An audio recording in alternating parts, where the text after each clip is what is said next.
السلام عليكم، إن شاء الله راكم كامل بخير وصحة وعافية. اليوم عندي وصفة اللي هي وصفة العجينة السحرية اللي هنا كنت درت معاكم البيتزا.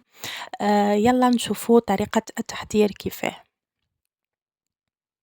بسم الله، لهنا عنا جميع المكونات هما زوز بيضات، نخفقوهم جيدا، نزيدوا لها مغرف كبيرة سكر وخميرة كيميائية، نضيفوا ربع كأس زيت، نضيفوا كأس حليب. الحليب لازم يكون هنا دافي بهذا الشكل، نخفقوهم جيدا ونزيدو نضيفو كأس ماء، لازم تاني الماء يكون دافي، ونزيدو هنايا الملح، نغطيو الخليط حتى يختمر بهذا الشكل. هنا بعد ما اختمرنا نضيفو الفرينة حوالي من 4 أكواب إلى 5 أكواب، كل عجينة وكيفاه. هنا ضروري أنو نخليو العجينة شوية متلاصقة باش تجينا، هذا ثم هو السر في العجين، ملازمش تكون شايحة، منشيحوهاش بزاف بالفرينة، ونحاولوا نعجنوها بهذه الطريقة. نحطوها على طاولة العمل ونعجنوها لمدة دقيقة،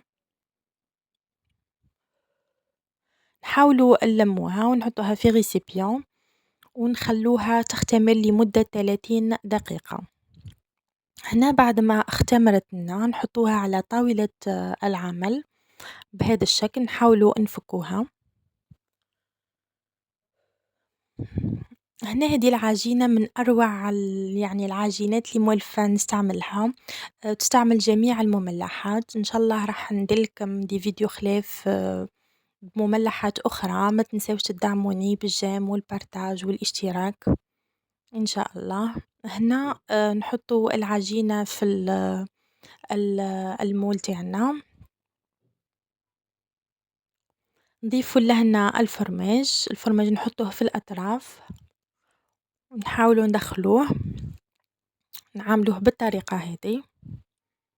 هنا جبنا صلصة الطماطم تتكون من بصل نقليوه مليح، نزيدولو نضيفولو زوز كعبات طماطم مع شوية توم وتوابل، نقليوها مليح ونحطوهم. هنا تزيين كل واحد وكيفاه يزين، لهنا درتها بيتزا سامبل، كل إنسان وكيفاه. هنايا زدنا في الأطراف حطينا شوية عظام، زدتلو شوية قهوة، نحطوه في الفرن. وهنايا بعد ما طاب لنا شوفوا بسم الله ما شاء الله جا يشهي.